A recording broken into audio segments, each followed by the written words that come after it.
Shalom.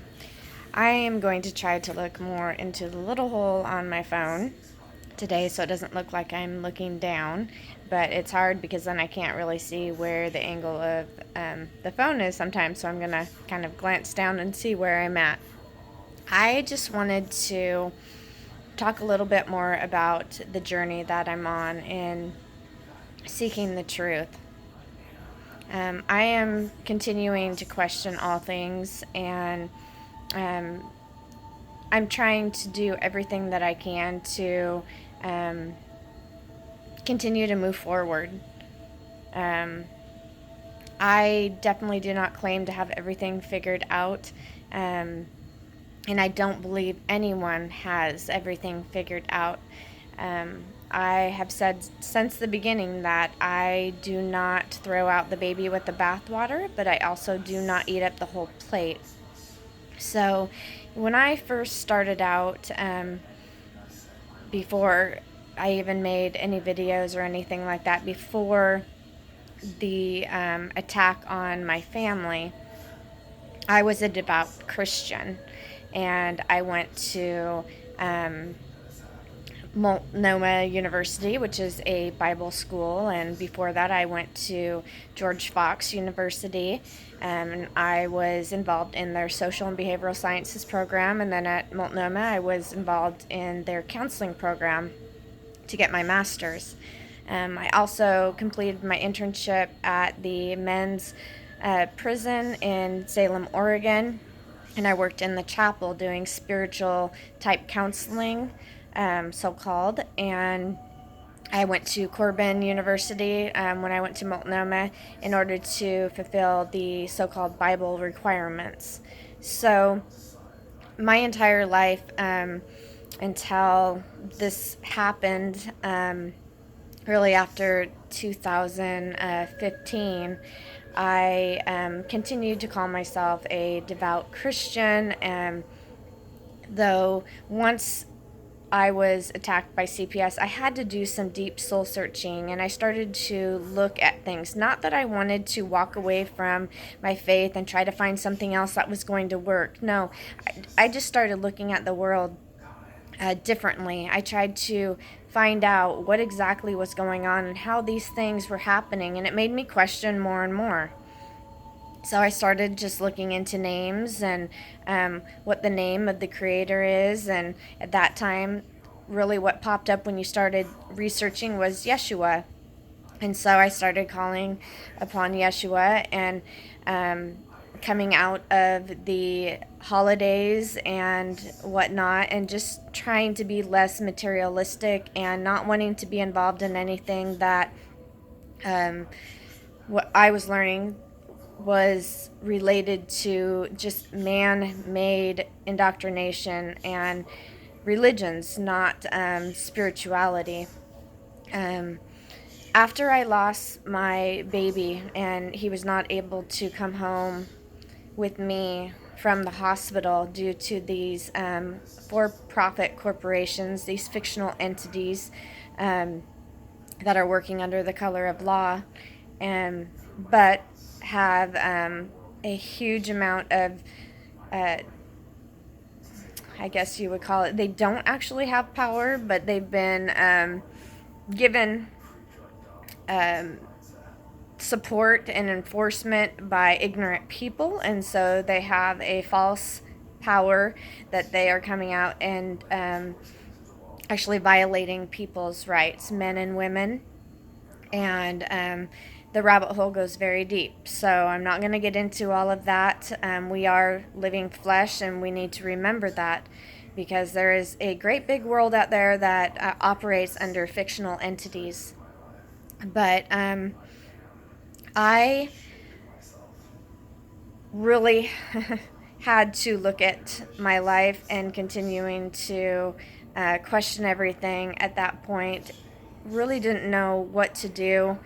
And I was searching online and came across some flat earth videos, and from there I came upon a channel called Truth Unveiled 777 at the time. Now it's Truth Unveiled 777 Archives.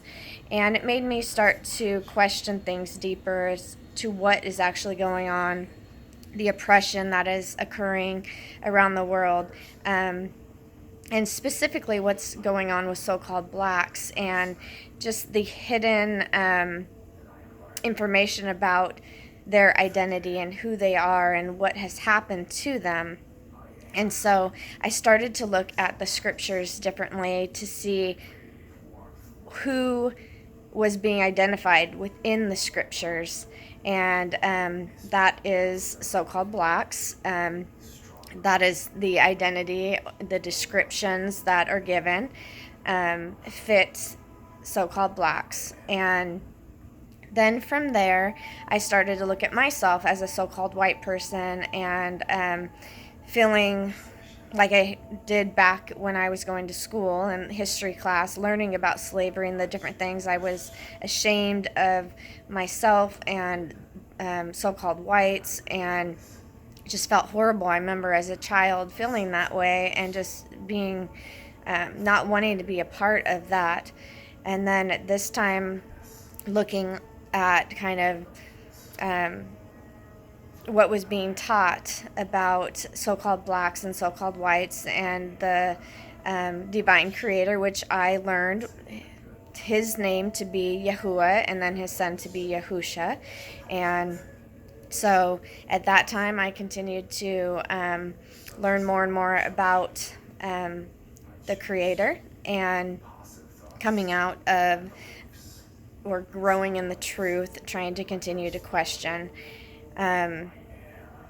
I got to a point where I just felt just horrible about myself and felt like, okay, this all is happening to me because I'm a terrible person and because of what my ancestors had done in the past and all of that. Just really looking at, I guess, the outer appearance of who I am and how other people identified me and people in general, depending on, I guess, our outer shell. And so for a long time, I just was just trying to figure out what the scriptures were saying and what my purpose is and what I was supposed to be doing.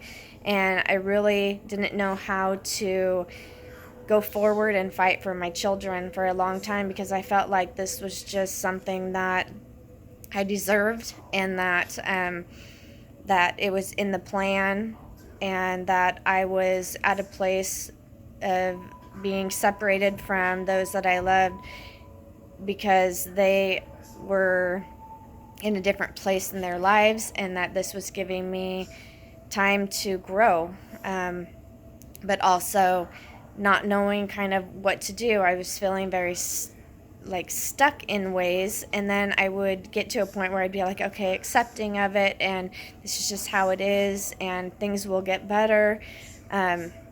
Just having trust in that, but yet not knowing really what to do action-wise, spiritually trying to do a lot of growing. I had a video that came on of a woman who was from the Middle East, and she was said to not be one of the so-called chosen. She wasn't so-called black, which I learned at the time that not all so-called blacks were actually chosen either. It's just depending on the line, if you were from the line of Shem and all of that. And anyways, my heart was broken because I watched this lady who was being beat up because she said that she was a Christian, and in her community, in her country, that was against the so-called law, and she was burned alive on the video, sitting there, and everyone was laughing around her and these men, and it was horrendous, and I had tears rolling down my face as I watched this. And I talked to someone about this, and he told me that the person was not of Yasharel, and that this was just prophecy being carried out, and that it's just how it was. And so it made me really look at, okay, well, I have to walk in this way in order to be accepted, and it's not by what people want. It's this is the doing of the Creator. So from there, I continued to search and to look at things, because I've seen that throughout time that dehumanizing people and looking at them in a certain way, and then justifying our behaviors has been something that CPS uses in all these corrupt courts, and the so-called law enforcement and all of these other so-called authorities around us that are popping up everywhere. And so as I began to dig deeper into the rabbit hole, not trying to get too lost, but just from time to time looking and researching more as I question, I started to see the tactic of conquer and dividing, and how everything's been corrupted. And I knew that even the scriptures and the Bible form had been corrupted, but all in all books have been corrupted. And even when we go to interpret these things, we have to continue to question and to see what those at the so-called top are doing in order to manipulate people, because this world is a matrix, it is a stage, and really the people are continuing to use different types of techniques that have been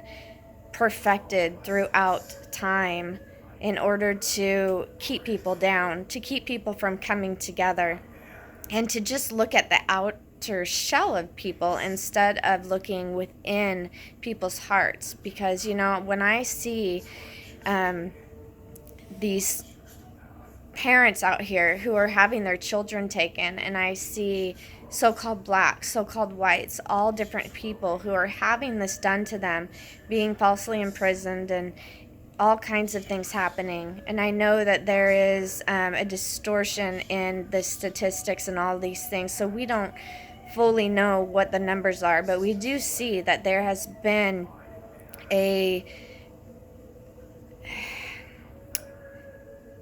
trying to see how to put it, there's been a major there's been agendas out there and tactics used to oppress certain people and then other people, and then to keep people ignorant to what's going on, and then to keep the focus off of those who are pulling the strings. Now, I think we all need to accept our part in things, that we need to take responsibility for things, and I believe in remedy. I believe in giving back what's been taken, but I also believe that the focus needs to stay on those who are pulling the strings, those who continue to oppress and to conquer and divide.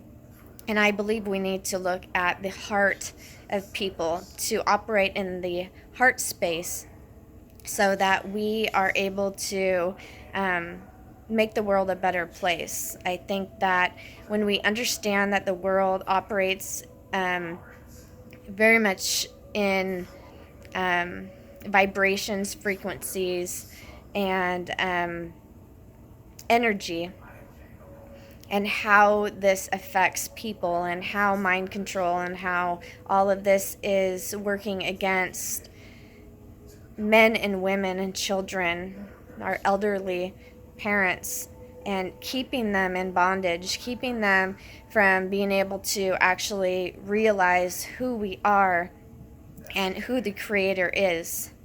I believe there is a divine Creator. I believe that we do not have control over everything that happens in our lives. I believe that we have a purpose here.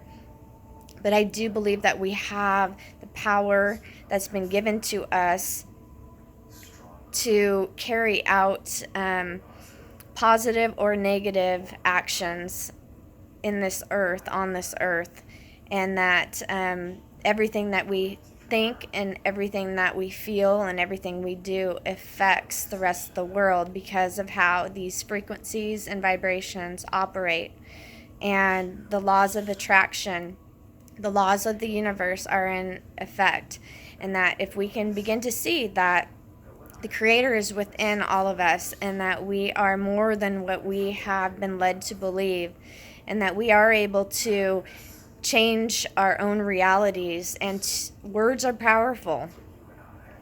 Like I said, I don't have all of this figured out, but that is where I am today, and I will continue to seek and to grow. I will continue to not eat up the whole plate or to throw out the baby with the bathwater. But I just wanted to put this out there, and I am beginning to do a lot of internal work on myself, and to practice affirmations, and to get to a place where I love myself, and I treat people in love, and I'm also able to be bold and stand when I see things that I don't like. I love people who are trying to protect others, and who are voicing what's going on, and who continue to question things. And I hope that other people will begin to see the actions, the heart of others, and it will impact them, so that they also will be able to change.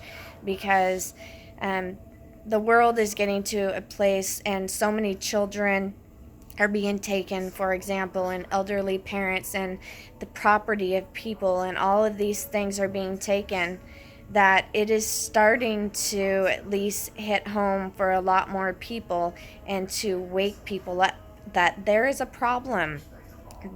There's something wrong in the world today, and it goes very deep. So I hope that we can come together and unite in a way that we focus on making the world a better place, and fulfilling the purposes that we have on this earth, and to not fall into the traps of conquer and divide, and thinking that we have it all figured out, because not one person has it all figured out. And there's so much more power, there's so much more that we've been taught is bad, and awful and evil, and all these things about heaven and hell, and so forth, that we need to continue to connect with the Creator, the universe, and with nature, and be able to really ground ourselves, and to listen to that still small voice. You know, that's what's important. We are all connected. We're connected with nature, and with one another. And so we need to take that time in order to just slow down, and to listen to what the Creator has to say to us, so that we can begin to operate in a way that is non-adversarial, but that we are moving forward to bring change wisely. So that's kind of what I wanted to say. Hopefully I'm able to look into the camera better this time, and it's turning out. It's hard because it's just a little small hole there, but I wanted to come on and to say this, and to encourage people on this walk. And for those who have lost their children, their elderly parents, it's not over. We can make a difference, and we have the ability to come together, because we are one consciousness, and there's just so much more to understand our true self, and who we are, who we were created to be. And anyways, I hope that this was helpful, and I hope you have a blessed day. Shalom.